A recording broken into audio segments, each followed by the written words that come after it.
Hanya nih. Ya tas. Mama kentut bunyi yang ngiuk gitu. Terus tas saya bilang dikira kucing katanya. Mama terus ketawa senang sekali nih. Tuh tas lihat tas mamanya ketawa tas. Sampai kencing-kencing tuh tas. Harus lepas sofa nih Pak. Sofa apa gue? Tas itu tas tolongin. Oh udah bunyi ngiuk gitu. Sofa ini. Jok mobil kosong. Jok mobilnya dibilang sofa.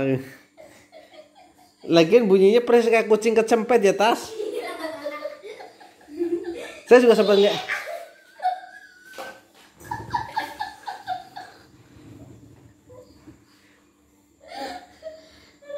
Saya kan ngeliatin jendela tadi. Ada suara kucing ya guys. Tapi saya nggak ngomong kucing itu ya. Saya terus ngomong, mama kentut ya? Iya.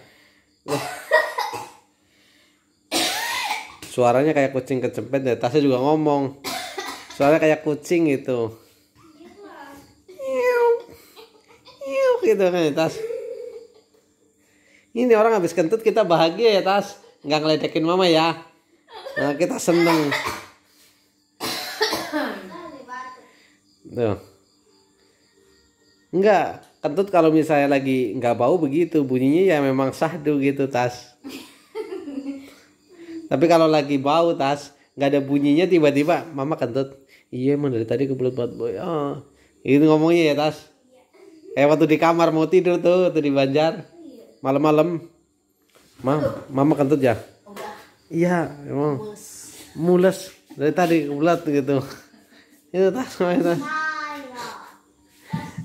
guluminnya mau pendek bang? Tuh kan. Langsung begitu tuh. Alasan tas, kentutnya kalau nggak bau banget ya bunyinya unik, ditahan ciut gitu. Aduh.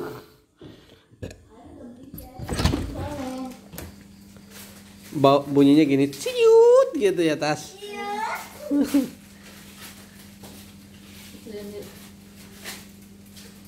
Mau digoreng lagi. Ayo minyak dulu dimasak sama kamu pendek waktu besar. Masak sendiri lah tas kau. Perempuan bisa masak. Kalau enggak ya pesan.